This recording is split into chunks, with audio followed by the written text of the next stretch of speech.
Hello students, अगर आपने science का चैप्टर नंबर 1 पढ़ लिया है तो चलो आपके कॉन्सेप्ट को चेक करते हैं, आप कितने कितने अच्छे से कॉन्सेप्ट किए हैं। तो इस वीडियो में चैप्टर नंबर 1 के कुछ एमसीक्यूज़ हैं, कुछ 2 मार्क्स के क्वेश्चन हैं और कुछ 3 मार्क्स के क्वेश्चन हैं। ठीक है, तो एमसीक्यू क्वेश्चंस के आंसर आप कॉमेंट में दे सकते हैं। ठीक है, चलो मैं ऊपर ऊपर से आपको इन क्वेश्चनों को समझा देता हूँ। ये हिंदी मीडियम और इंग्लिश मीडियम दोनों में, सिर्फ हिंदी देख के आप भाग मत जाना। ठीक है, वीडियोज़ को पूरा देखना। तो पहला क्वेश्चन है, आप इस क्वेश्चन में देखो कि लेड नाइट्रेट पाउडर है। ठीक है, तो जिसको गर्म किया जा रहा है, तो उसको गर्म करने में कह रहा है 3 उत्पाद बनते हैं, 3 प्रोडक्ट बनते हैं। तो ये 3 प्रोडक्ट कौन कौन से होंगे? आपके पास ये 4 ऑप्शन है, आपको सही ऑप्शन करेक्ट करना है। ठीक है, चेक कर मतलब टिक करना है।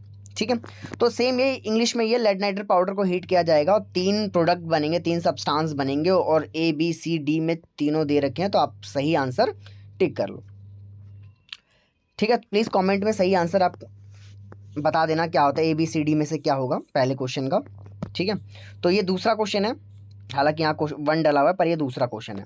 ठीक है, इसमें देखो क्या है, जिंक, दानेदार जिंक है जिसकी रिएक्शन होगी सोडियम हाइड्रोक्साइड से।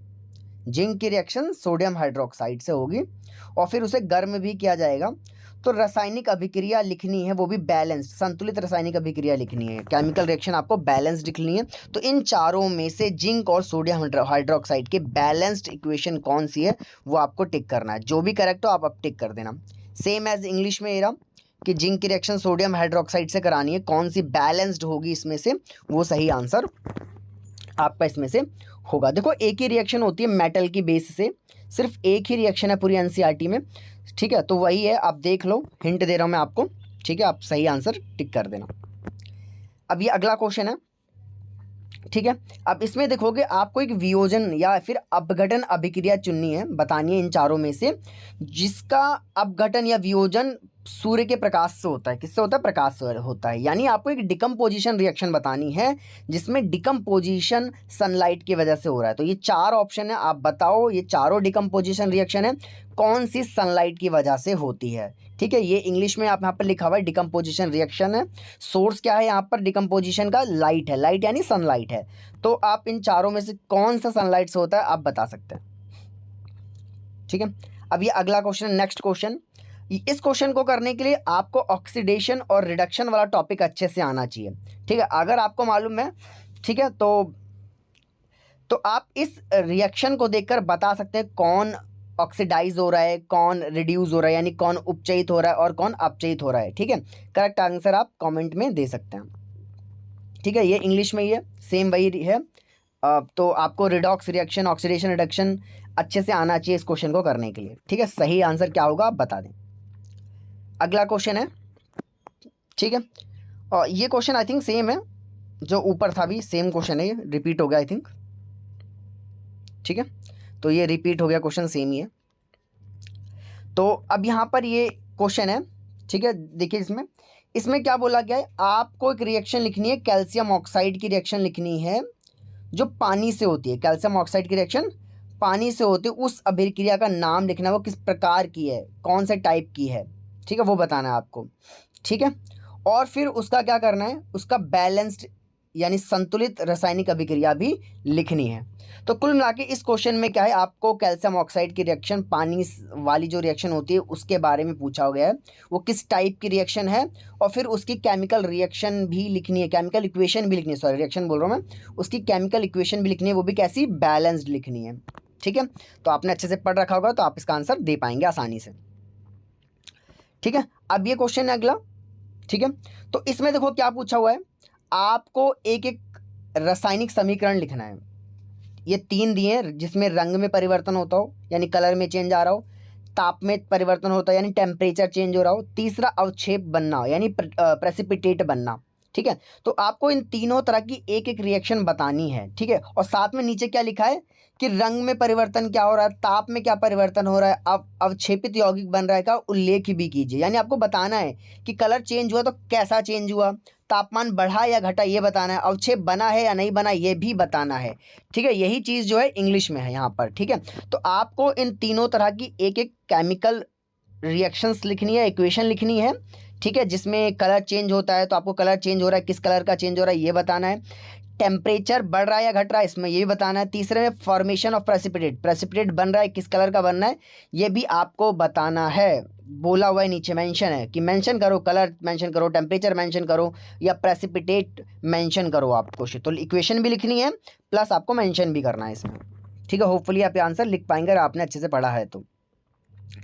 नेक्स्ट क्वेश्चन है, ठीक है। अब ये क्वेश्चन देखिए, इस क्वेश्चन में आपको दो स्टेटमेंट दे रखे नीचे, बेरियम क्लोराइड वाला और नीचे जो है वो एल्युमिनियम धातु भाप के से ये लिखा हुआ है। तो क्या करना है आपको इसको उसमें सिंबल्स में कन्वर्ट करना है और बैलेंस रिएक्शन लिखनी है, बैलेंस समीकरण लिखना है, इसमें संतुलित करना है इसको, ठीक है। तो आपको इसको सॉरी मैं वर्ड्स बोल दे रहा हूँ बार बार। आपको क्या करना है, इनको सिंबल के फॉर्म में लिखना है और बैलेंस्ड केमिकल इक्वेशन इसमें लिखनी है। आप पढ़ लेना और आप लिख देना। तो सेम एज इंग्लिश में केमिकल इक्वेशन लिखनी है इनकी और उन्हें बैलेंस करना है इस क्वेश्चन में, 26 क्वेश्चन जो लिखा है, ठीक है। और यहाँ पर अगला क्वेश्चन, अब ये क्वेश्चन देखोगे तो जो ऊपर आपने भी क्वेश्चन देखा कि बेरियम क्लोराइड और एल्युमिनियम सल्फेट वाला सेम क्वेश्चन है, ये पहला वाला तो सेम है पर उसमें बैलेंस करना है और उसमें दो चीज़ें पूछी गई, दो इक्वेशन को बैलेंस करने को पूछा गया, पर इसमें सिर्फ ये वाला दिया है। और नीचे एक चीज़ क्या पूछिए, अभिक्रिया के प्रकार का उल्लेख कीजिए और अपने उत्तर की पुष्टि का कारण दीजिए। तो यानी आपको बताना है कि इसमें जो भी रिएक्शन होगी वो किस प्रकार की है, कॉम्बिनेशन है, डिकम्पोजिशन है, डबल डिस्प्लेसमेंट है, क्या है या डिस्प्लेसमेंट है, आपको बताना है और उसका रीज़न भी देना है भाई क्यों, ठीक है। तो ये क्वेश्चन ऐसा है, तो सिंपल है। ये जो बेरियम क्लोराइड और एल्युमिनियम सल्फेट के रिएक्शन है इसको आपको पहले तो बैलेंस्ड करना है और फिर बताना है ये किस टाइप की है और उसका रीज़न भी देना है कि भाई कॉम्बिनेशन है तो क्यों है। जैसे कॉम्बिनेशन रिएक्शन में क्या होता है कि हम किसी भी रिएक्शन को कॉम्बिनेशन रिएक्शन क्यों बोलते हैं, क्योंकि उसमें सिर्फ एक सिंगल प्रोडक्ट बनता है। तो इसी तरह से जो भी ये क्वेश्चन होगी आपको ये बताना है, ठीक है। तो अगला क्वेश्चन क्या है, अगला क्वेश्चन ये रहा, ठीक है। तो इस क्वेश्चन में आपको क्या करना है, देखो बहुत इजी है पहला पार्ट, इसमें आपको डेफिनेशन दे देनी है वियोजन की यानी डिकम्पोजिशन रिएक्शन की, और फिर लेड नाइट्रेट को इसमें क्या क्या गर्म कर रहे हैं, हीट कर रहे हैं लेड नाइट्रेट को, और हीट करने पे वाली जो होती है उसकी अभिक्रिया भी लिखनी है आपको। अभिक्रिया कैसी लिखनी होती है, हमेशा आपको बैलेंस लिखनी होती है, चाहे बोले या ना बोले, बैलेंस लिखोगे तो ज़्यादा बेटर रहेगा।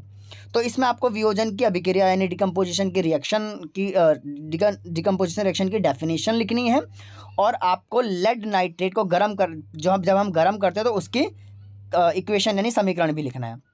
और दूसरे पार्ट में क्या बोला हुआ है, दूसरे पार्ट में जल का अपघटन यानी वाटर का इलेक्ट्रोलाइसिस, पानी का जो इलेक्ट्रोलाइसिस होता है, वाटर का इलेक्ट्रोलाइसिस होता है, उसमें दो गैसें निकलती हैं, आपको मालूम है, एक हाइड्रोजन होती है, एक ऑक्सीजन गैस होती है। तो कह रहा है कैथोड पर और एनोड पर कौन सी गैस मुक्त होती है और उनके द्रव्यमानों का अनुपात लिखना है यानी रेशियो लिखना है। यानी कैथोड पे कौन से होते हैं आपको मालूम होगा, एनोड पे कौन से होते हैं आपको मालूम होगा, आपने अच्छे से अगर पढ़ा है तो आपको क्या करना है, उनके मासेस का यानी द्रव्यमान का रेशियो लिख देना, अनुपात लिख देना। ये रहा इंग्लिश में सेम।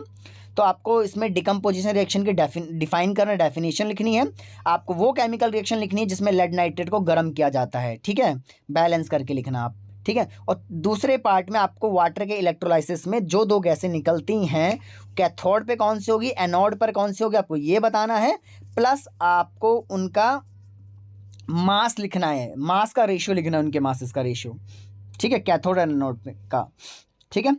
तो ये वाला हो गया। अब नेक्स्ट क्वेश्चन, ये क्वेश्चन काफ़ी बढ़िया है, थोड़ा सा ये बड़ा हो रहा है, अभी नीचे सेकंड पार्ट इसका नीचे मैं दिखा दूंगा आपको।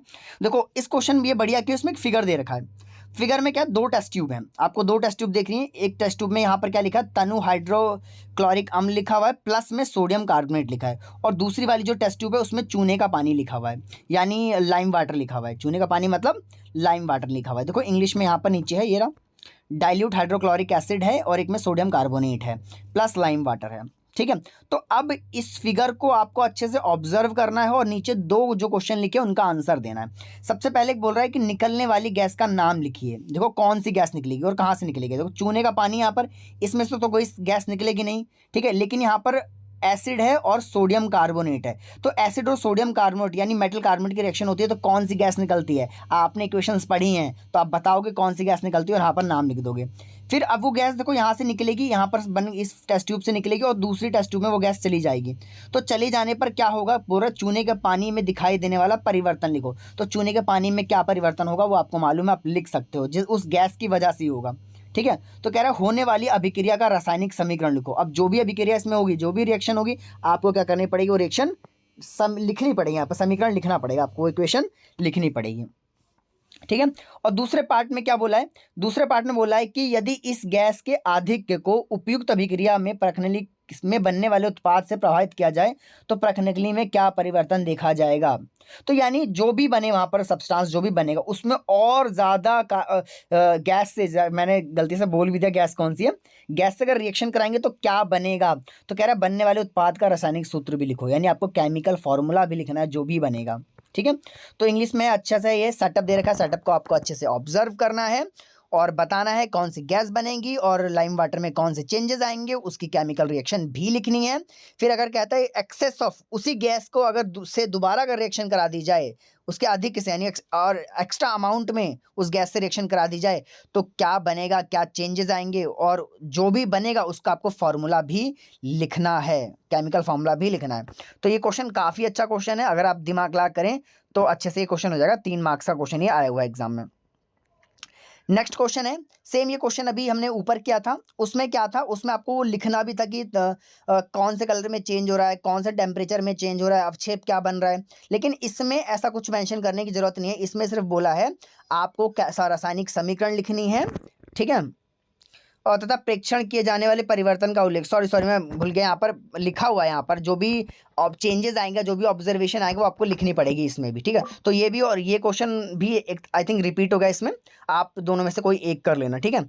तो सेम एज ये भी इंग्लिश में कि आपको ऐसे रिएक्शन लिखनी है जिसमें कलर में चेंज होता हो, जिसमें टेम्परेचर में चेंज होता हो और जिसमें प्रेसिपिटेट बनता हो। ठीक है। तो ठीक है, तो आप इस सारे क्वेश्चंस को करना और ठीक है कमेंट में जरूर करना आपको कौन से क्वेश्चन आ रहे हैं और कौन से क्वेश्चन नहीं आ रहे हैं। तो आज की वीडियो में सिर्फ इतना ही।